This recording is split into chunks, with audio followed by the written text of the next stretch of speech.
belum tahu, cuman mungkin arahnya ke situ juga. Akan ada proses penulisan untuk tugas akhir kalian. Oke, nah sebelumnya di kelas Kak Sofi kalian presentasi ya, seperti biasa presentasi, terus diskusi atau tanya jawab, lalu ada pemaparan materi dari Kak Sofi gitu, Samuel?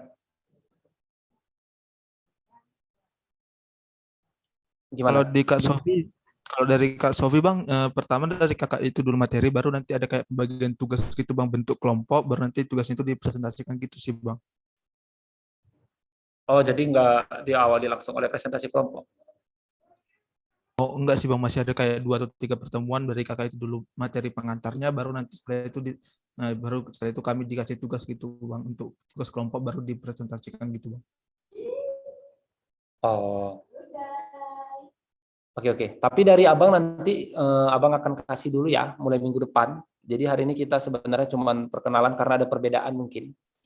Ya, jadi abang nanti akan memperkenalkan model perkuliahan. Di abang nanti setiap pertemuan kelompok akan mengawali diskusi. Ya, kelompok akan mengawali diskusi, lalu nanti setelah itu akan ada sesi tanya jawab, baru akan ada penambahan materi dari abang. Nah, temanya kalau dari Kak Sofi udah dikasih RPS-nya ya. Harusnya hari ini jurnalisme data ya. Data bukan hari ini harusnya. Nah, harusnya sih data ya kalau dari RPS yang Kak Sofi kasih. Namun nanti akan ada sedikit perbaikan dari abang terkait teknis ya, yang lebih teknis lagi dari konsep-konsep jurnalistik media cetak itu sendiri. Nah, untuk hari ini abang cuman mau menjelaskan konsep perkuliahan sama sedikit menyinggung kode etik jurnalistik ya, yang memang ini sangat penting. Nah, gitu. Kenapa? Karena ada tidak sedikit mahasiswa gitu ya, ketika mereka menulis skripsi, khususnya yang bersinggungan dengan jurnalistik, itu masih banyak yang mereka nggak paham loh, nggak paham apa itu kode etik jurnalistik. Nah, jadi abang ini cukup kecewa kemarin karena pas abang ngebimbingnya dia nggak tahu tuh apa itu kode etik daripada jurnalistik itu sendiri. Padahal itu harusnya sudah melekat kepada kalian, gitu kan, sebagai seorang alumnus komunikasi. Oke, ini kelas jurnalistik media cetak angkatan berapa ya sebenarnya sampai 2020 apa 2019? 2019 sih Bang rata-rata, tapi mungkin ada lima peserta itu senior 2018 Bang. Oh, si Fikri satu ya kan, terus siapa lagi?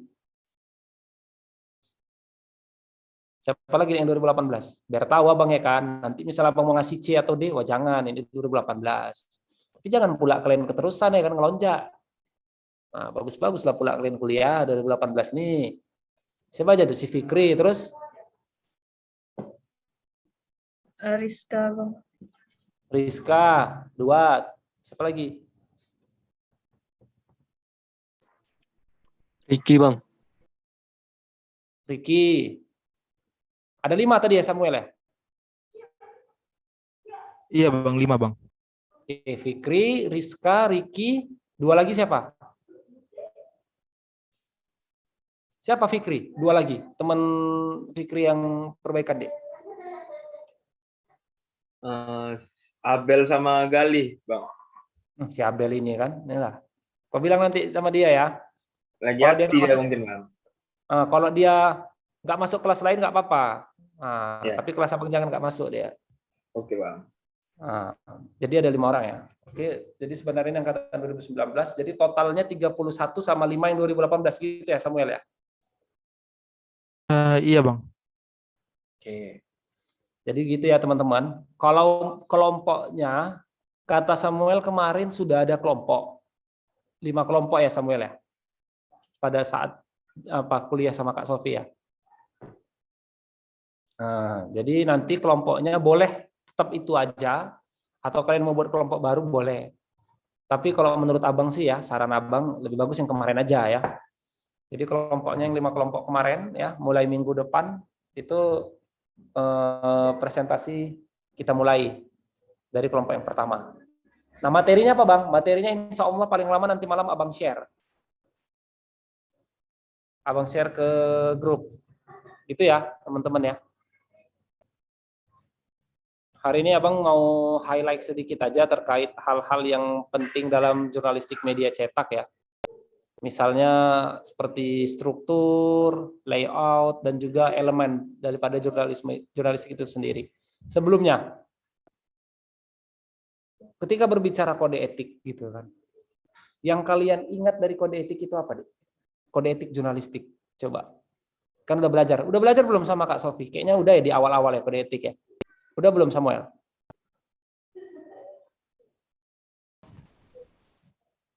Kode etik apa? Kode etik.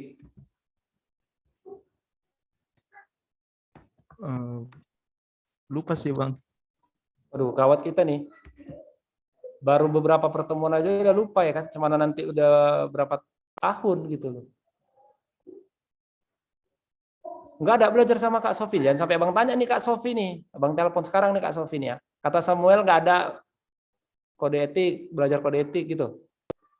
Ada nggak deh kode etik? Kita belajar jurnalistik media cetak. Kita belajar jurnalistik media siar misalnya. Kita belajar jurnalistik media online. Tapi kalau kita nggak tahu kode etiknya, untuk apa kita jauh-jauh belajar layoutnya, kita belajar proses menyunting, kita belajar menulis, kita belajar misalnya struktur yang lebih besar ya secara politik, ekonomi politik. Kalau kita dasarnya aja itu nggak tahu gitu. Nah, jadi kode etik itu penting. Ada nggak teman-teman di sini yang bisa bantu? Seberapa penting kode etik dalam diri seorang jurnalis?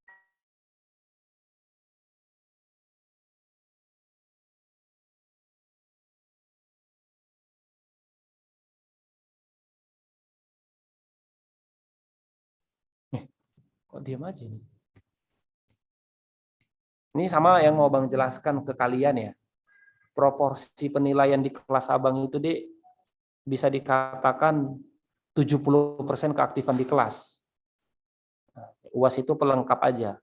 Karena Abang melihat dari proses gitu kan. Jadi ketika nanti ada yang nanya, kenapa nilai saya C Bang? Padahal saya UAS bagus gini lah. Dia aja di kelas nggak pernah ngomong kok gitu kan misalnya. Jadi tolong ketika di kelas itu harus aktif gitu kan, apalagi kita anak komunikasi gitu loh. Abang ketika bertanya ke kalian terus kalian menjawab, Abang nggak pernah menyalahkan gitu loh atau memarahi kalian ketika jawaban kalian kurang sesuai gitu. Justru yang Abang kurang berkenan kalau kalian itu nggak kasih komentar. Jadi coba cerita aja gitu loh. Kode etik itu penting Bang karena berkaitan dengan etika seorang wartawan misalnya, atau kode etik itu penting Bang karena kode etik itu menjadi senjata misalnya ketika wartawan mengumpulkan berita, nah, boleh aja jawab kayak gitu. Kode etik itu penting Bang, karena itu menjadi basis dasar pekerja media. Karena setiap pekerjaan itu ada kode etiknya. Polisi juga punya kode etik, pengacara juga punya kode etik, dokter juga punya kode etik, semua punya kode etik. Nah, tidak terkecuali kita, wartawan, jurnalis. Makanya kita nggak usah jauh-jauh gitu loh. Bicara layout, bicara penyuntingan berita. Tapi kalau kita sendiri belum paham tuh kode etik. Coba cerita dulu. Seberapa penting kode etik itu bagi seorang wartawan? Saya Bang izin menjawab. Nih, coba Riza, silakan deh. Kalau menurut saya sih Bang pentingnya ada kode etik dalam wartawan tuh pertama biar tidak terjadinya manipulasi informasi atau manipulasi data ya Bang. Terus juga biar untuk melindungi masyarakat juga bisa, terus biar nggak ada terjadinya persaingan antar wartawan juga dengan keseimbangan data. Itu sih Bang. Makasih Riza ya. Jadi berbicara terhadap cedera informasi. Sekarang ini udah makin marak ya, Dek. Informasi itu cedera. Nah, kenapa cedera? Itu hoax, hate speech, fake news. Itu kan hadir karena informasi yang cedera. Kenapa? Karena mereka nggak punya kode etik. Karena mereka tidak memahami secara jelas apa itu kode etik tadi, Dek. Ya. Terus lagi sekarang hadirnya digitalisasi. Kalau mereka memahami dengan tegas apa itu kode etik, Abang rasa maupun itu media online, media cetak, media siar, pasti informasi itu tidak akan dicederai. Tadi Riza dan menjelaskan agar informasi itu tidak cedera di masyarakat. Ya benar. Jadi terus habis itu agar informasi itu agar wartawan itu tidak saling sikut-sikutan gitu ya. ketika meliput atau menyebarkan sebuah berita. Kalau yang lain, ada lagi yang bisa menambahkan dari tanggapan Riza? Saya Bang. Siapa nih dulu nih? Saya Bang. Samuel, oke, Samuel dulu, silakan. Kalau menurut saya sih pentingnya kode etik jurnalistik itu Bang untuk membuat wartawan itu jadi bisa tahu untuk memisahkan mana yang memang itu fakta yang dia liput sama yang opini dia gitu Bang. Karena kan fakta sama opini itu kan tidak bisa disatukan gitu dalam sebuah informasi Bang. Karena nanti jatuhnya lebih ke arah menggiring ke arah yang salah gitu Bang. Jadi kalau bisa dengan adanya kode etik ini mungkin bisa dipisah, wartawan itu jadi tahu gitu mana yang mau dimasukkan ke dalam fakta dan mana juga dimasukkan ke dalam sebuah opini gitu sih Bang. Oke, makasih Samuel, bagus. Jelas kan? Nah, itu kan mantep. Jadi sebenarnya malu-malu kucing berarti kelas ini kan. Masa harus dipancing-pancing dulu baru ngomong gitu kan. Nah, jadi tadi si Samuel mengatakan poin nomor 3 dalam kode etik ya, bahwa memang wartawan itu harus melihat lagi, cek and recheck informasi, dan dia nggak boleh mencampurkan fakta dan opini. Karena bisa jadi seorang wartawan ketika dia mencampurkan fakta dan opini, kemudian yang terjadi apa? Judgment, ya kan? Benar nggak? Dia judgment, dia menghakimi agen-agen atau korban yang ada di dalam sebuah pemberitaan. Nah, karena apa? Karena seorang wartawan itu harus menerapkan apa? Asas praduga tak bersalah, ya kan? Jangan sampai opini dia itu mencederai fakta dan mendobrak yang namanya asas praduga tidak bersalah tadi. Begitu kan Samuel? Nah, ini satu perlahan-perlahan gitu loh. Tadi Riza sudah menceritakan agar informasi itu tidak cedera. Terus Samuel mengatakan jangan mencampurkan fakta dan opini. Supaya apa ya? Supaya tidak ada yang namanya judgment atau menghakimi korban atau misalnya mendobrak asas praduga tak bersalah. Kita jangan mendahului hukum. Jangan tulisan-tulisan kita ini justru menjadi senjata yang mendahului hukum tadi. Begitu ya kira-kira ya. Ada lagi? Saya Bang. Oke, Alvira silakan deh. Nah, kalau untuk dari saya, sesuai pertanyaan Abang tadi, seberapa penting emangnya kode etik bagi jurnalis, itu dijelaskan kemarin di organisasi itu kode etik itu sangat penting ya Bang. Terus kayak teman-teman bilang tadi, kode etik itu semacam gerbang atau batasan ia menulis berita dalam bekerja dalam sebuah media Bang. Selain itu, kode etik itu juga jadi gimana cara dia bekerja itu supaya profesional gitu Bang, ada batasan-batasannya gitu kan. Terus intinya kayak dari kode etik itu seorang wartawan itu tidak menyalahgunakan kekuasaan gitu sih Bang. Terima kasih Bang. Oke, tadi ketika berbicara kode etik, Alvira menyatakan bahwa ya kita jangan yang namanya menyalahgunakan kekuasaan. Ini kaitannya dengan ekonomi politik, memang benar ya. Jangan sampai kita itu misalnya menyalahgunakan profesi kita sebagai seorang wartawan ya, dalam tanda kutip itu kekuasaan kita juga sebagai seorang wartawan untuk menyuap misalnya, ya kan? Banyak loh wartawan amplop, ya kan? Ini abang pernah dengar cerita teman abang wartawan di Jogja, kawan-kawan dia wartawan di Papua itu kaya-kaya. Coba kenapa? Karena mereka tuh banyak orang-orang privat itu loh. Banyak berita-berita yang sebenarnya harus dikonsumsi publik, bisa mereka lempar ke publik, tapi itu mereka tahan karena mereka disuap. Nah, ini mereka udah menyalahgunakan wewenang mereka sebagai seorang wartawan, ya kan? Harusnya informasi itu kan perlu untuk publik, supaya publik itu tahu. Nah, apa yang misalnya menjadi fenomena atau fakta di lapangan, sehingga perlu diketahui oleh publik, tapi itu ditutup-tutupi oleh wartawan itu sendiri.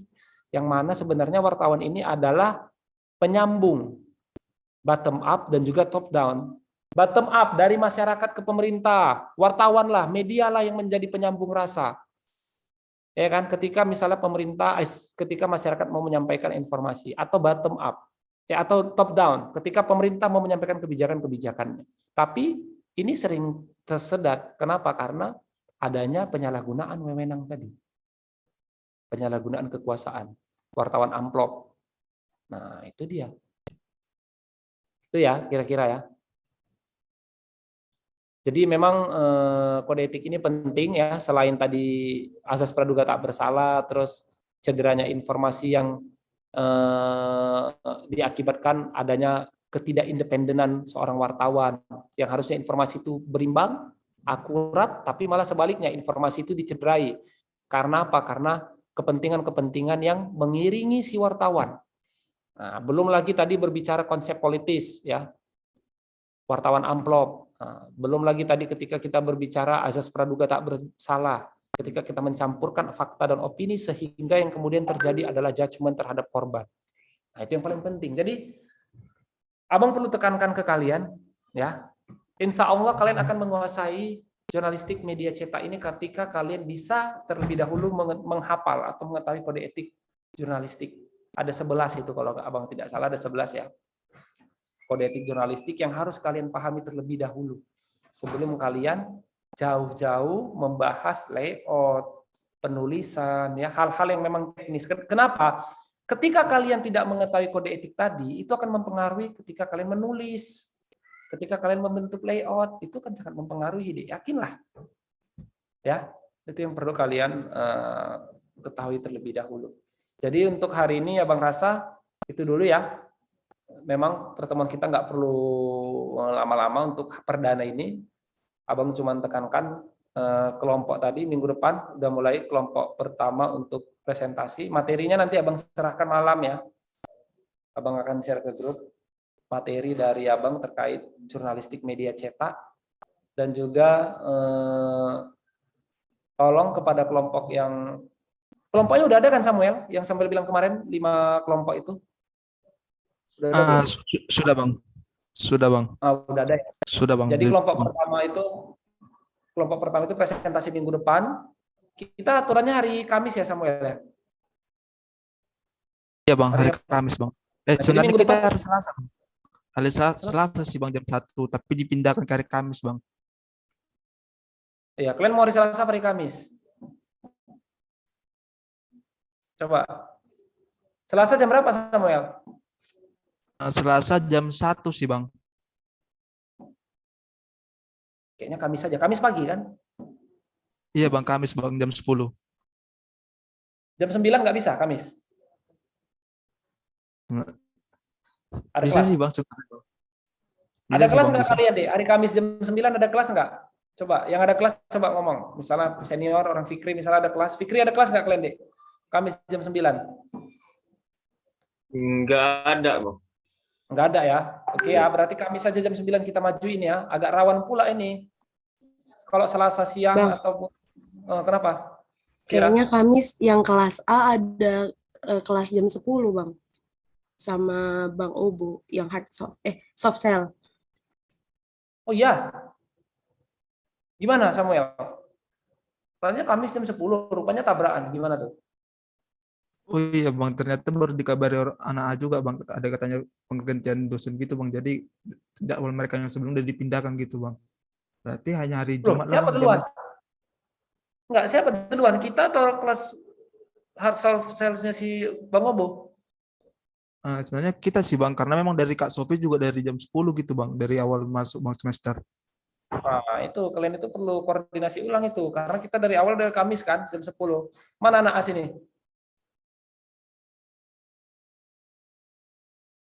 Mana, siapa anak adik? Tolong, coba. Siapa? Jafira? Kenapa kalian bilang, kenapa kalian oke kan sama Bang Obo Kamis? Sementara kita udah oke, keep jam 10 Kamis.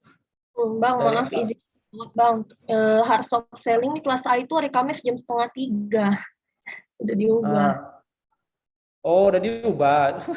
Gimana ini, Dek? Mana yang betul? Vira? Gimana? Bentar Bang.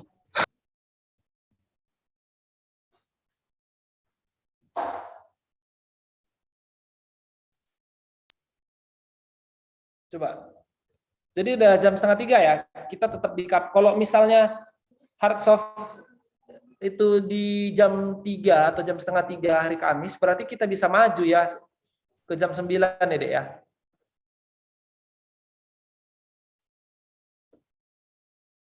Bisa Bang, bisa Bang. Bisa ya. Berarti oke ya, Afira ya, nggak ada tabrakan dengan hard soft ya. Iya Bang, oke. Jadi gimana? Jam 2:30 kan sama Bang Obo?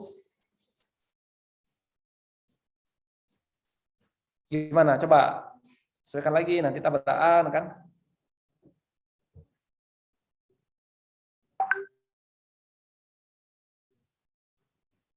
Gimana Riza? Mana yang benar nih? Loh, kok masih bingung kalian, Dek?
Jadi Samuel jam 9 ya kita ya? Iya Bang, jam 9 lah Bang. Udah fix ya? Mana nih teman-teman tadi? Si Alvira, gimana Alvira? Iya Bang, Kak. Iya Bang, udah diundur Pak Bang. Mundur ya. Oke, Jadi Bang. kita Kamis jam 9. Abang kalau siang ini serem deh. Puasa-puasa siang-siang kan. Payah nanti. Rumah makan Padang dekat rumah itu menggoda kali kok siang-siang abang ajar nih. Jadi kita pagi aja jam-jam 9 ya kan, masih pagi, aku masih kuat lah. Kalau siang-siang ngomong banyak-banyak nanti ya tenggorokan ini perlu kena air pula kan. Ya kan Dek, ngomong terus tuh perlu minum loh gitu. Jadi nanti kita Kamis jam 9, berarti hari Rabunya, Rabu malam kelompok tolong dikumpulkan ke grup materi PowerPoint kalian ya, nggak usah pakai makalah, PowerPoint-nya aja. Ya, nggak usah buat makalah, cukup PowerPoint-nya di-share ke grup, hari Rabu malamnya ya, paling lama jam 8 malam. Jadi hari Kamis udah nggak ada lagi alasan. Ini kadang mahasiswa ini udah, abang nggak pakai makalah, PowerPoint doang. Kadang pas hari presentasi banyak alasannya. Yang punya PowerPoint-nya bang, belum masuk lah bang. Inilah teknis tahap pada 20 menit untuk ngurusin itu aja kan.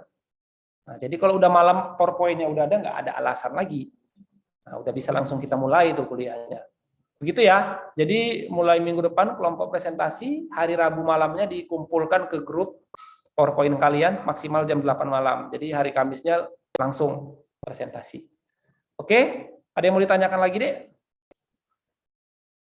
Ya, untuk hari ini itu aja dulu kita. Kita mulai efektif minggu depan terkait materi pertemuan pertama. Ya, materinya nanti malam abang kirimkan ke kalian. Oke, ada lagi Samuel dan kawan-kawan? Izin tanya Bang, untuk Lebaran kita berarti kita kembali lagi ya ke tatap muka ya Bang, seperti yang Abang bilang di minggu yang lalu Bang. Sekarang gini, untuk pertemuan tatap muka, coba Samuel komunikasikan ke bagian akademik gitu ya Dek ya. Coba Samuel koordinasi ke bagian akademik, kalau memang mendukung situasinya, kondisinya, terus kelasnya ada, oke kita mulai tatap muka. Tapi setelah Lebaran ya. Kalau puasa-puasa Samuel paham kan? Payah nanti Dek kalau tatap muka puasa-puasa. Paham Bang. Nah, paham kan? Awak pun pernah mahasiswa dulu kan? Kayak si Fikri nih, kan nanti kan? Dia kan Fikri kan? Payah. Lemas lah badan misalnya atau apa, nggak tahu kita. Nah, jadi jauhkanlah itu Dek. Lebih bagus di rumah aja, banyak godaan di luar. Di rumah aja pun kadang kena goda Wak ya kan. Jadi nanti setelah Lebaran kalau memang memungkinkan, silakan Samuel koordinasi ke akademik. Kalau kelasnya ada, oke, mainkan, kabarnya aja Bang ya. Oke. Oke, ada lagi yang lain? Aman ya? Kok cepat kali Bang? Kalian mau cepat apa mau lama nih? Cepat dulu lah ya kan. Pertama ini cepat dulu. Nah, nggak usah banyak-banyak kali, nanti puyeng pula. Ini jurnalistik media cetaknya agak puyeng memang. Jadi Abang pertemuan pertama ini cuma ngasih teknis-teknis dulu sama kode etik. Abang ingatkan, kode etik kalian kuasai. Karena nanti saat perkuliahan di pertemuan-pertemuan berikutnya itu abang mau random nanya tuh. Jangan sampai kalian nggak tahu ya di kode etik. Oh, gawat itu. Ya. Jadi kalian baca kode etik. PR-nya apa bang? Tugasnya apa? Baca kode etik. Nggak usah dikumpul-kumpul jam sekian ini. Pokoknya kalian baca aja kode etik itu dulu sama 9 elemen jurnalisme Bill Kovac. Ya. Jadi tugas kalian setelah kelas ini kalian baca-baca kode etik jurnalistik yang 11 itu dan 9 elemen jurnalistik Bill Kovac itu dulu. Ya. Kenapa? Atau kapan dikumpulkan bang? Nggak ada dikumpul. Nanti setiap pertemuan kadang abang tanya random. Misalnya ya kan, Alvira, coba elemen jurnalistik 2 aja, nggak tahu bang. Oh udah, cukup tahu kita ya kan. Nah itu aja. Jadi tolong kawan-kawan baca-baca itu supaya setidaknya ditanya sama dosen atau sama kawan-kawan kalian di luar, apa yang kau dapat dari kuliah jurnalistik media cetak sama Bang Maulana? Nah, 9 elemen itulah. Ya 9 elemen atau 11 kode etik tadi. Ya kan? Nggak banyak-banyak. Nanti awal skripsi bicara jurnalistik sama Bang Haris, ditanya kode etik nggak tahu, ditanya siapa dosennya, Bang Maulana, Kak Sofi. Nah, udah. Ya kan? Jadi tolong itu dibaca-baca dulu terlebih dahulu sebelum kita lanjut ke hal-hal yang lebih luas lagi di pertemuan berikutnya. Oke? Aman ya kawan-kawan ya? Itu dulu ya. Nggak banyak-banyak tuntutan abang. Ya, nggak perlu kita kuasai 16 pertemuan itu semua. Betul aja ya kan? Dosen pun nggak bisa itu abang rasa. Banyak juga yang nggak tahu itu deh. Nah, jadi intinya itu aja dulu. Kode etik sama elemen jurnalistik itu kalian kuasai, insya Allah pertemuan-pertemuan berikutnya udah gampang lah. Oke, kita ketemu lagi minggu depan ya. Kelompok pertama sebagai pemantik diskusi atau sebagai presenter, tolong disiapkan bahan-bahannya, Rabu dikumpulkan sehingga nanti diskusi bisa kalian awali sebelum materi dari abang. Oke, itu saja kalau tidak ada lagi. Oh, sebelumnya, ini yang namanya Zoom ini siapa deh? Ada namanya Zoom ini. Itu akun Zoom-nya bang, jadi ini saya sewa sih bang. Pakai uang pribadi? Bukan bang, punya teman bang. Oh, ya nggak apa-apa. Kamu, punya teman kamu pinjam? Bang pinjam bang. Oh ya nggak apa-apa. Abang juga ada kok akunnya sebenarnya. Tapi kalau kamu bisa buat, ya udah nggak apa-apa. Lebih bagus. Tapi kalau misalnya nanti Samuel temennya pas make atau